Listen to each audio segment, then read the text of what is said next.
အစင်းတဲ့အနေနဲ့ကျွန်တော်ဂျာမန်တိုင်းကိုသွားမယ်ပေါ့နော်ကျွန်တော်ဂျာမန်တိုင်းမှာပေါ့နော်ကျွန်တော်တို့ဒီကိုလိုချင်တဲ့ဒီ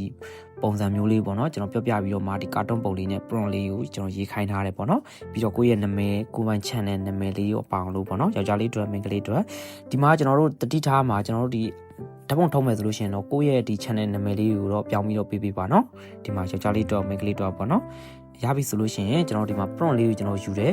ယူပြီးတော့မှကျွန်တော်ပုံထုတ်ဖို့အတွက်အရင်ဆုံးကျွန်တော် Chrome ထဲဝင်ပြီးလို့ရှိရင်ကျွန်တော်ဒီမှာ flow ဆိုပြီးတော့မှကျွန်တော်ရိုက်လိုက်မယ်နော် flow ဆိုပြီးတော့ရိုက်လိုက်မယ်ရိုက်ပြီးလို့ရှိရင်ကျွန်တော်အဲ့မှာအပေါ်ဆုံးမှာပေါ့နော်ကျွန်တော်ဒီမှာ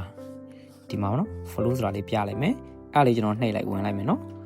okay ရပြီဆိုလို့ရှိရင်ကျွန်တော် Google နဲ့ဝင်ရမယ်ပေါ့နော်ဝင်ပြီးသွားလို့ရှိရင်ကျွန်တော်ဒီမှာ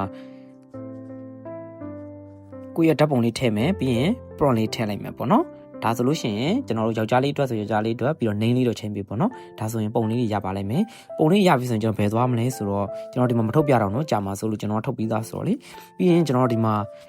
ချက်ကြည့်ပြီးဒီမှာကျွန်တော်သွားပြီးတော့မှဒါခုနကတော့ကျွန်တော် flow မှာထုတ်ပေးထားတဲ့ပုံလေးပေါ့နော်ဒီတက်ပုံလေးကျွန်တော်ရတယ်ကျွန်တော်ရဲ့ channel name လေးရောဒီပုံလေးရောကျွန်တော်သဘောကျလို့ပြီးတော့ဒီမှာ remove background ဆိုပြီးတော့မှကျွန်တော်ရေးခံလိုက်တဲ့အခါမှာဒီလိုလေးပုံလေးရလာတယ်အဲ့ဒါလေးစေ့ပြီးတော့မှကျွန်တော်ဒီထဲကိုလာပါတယ်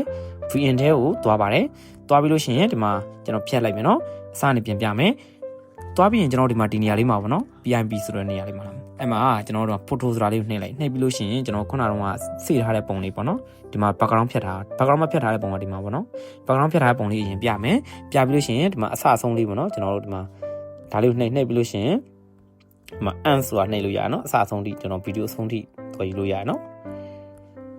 okay ဒါလေးရပြီဆိုလို့ရှိရင်ဒီမှာကိုယ့်ရဲ့ဓာတ်ပုံလေးရနေတယ်ပေါ့နော်ရပြီဆိုလို့ရှိရင်သူက background ဖြောက်ပြီးသားဆိုတော့ကိစ္စမရှိဒီဇိုင်းလေးတင်အောင်ပဲပေါ့နော်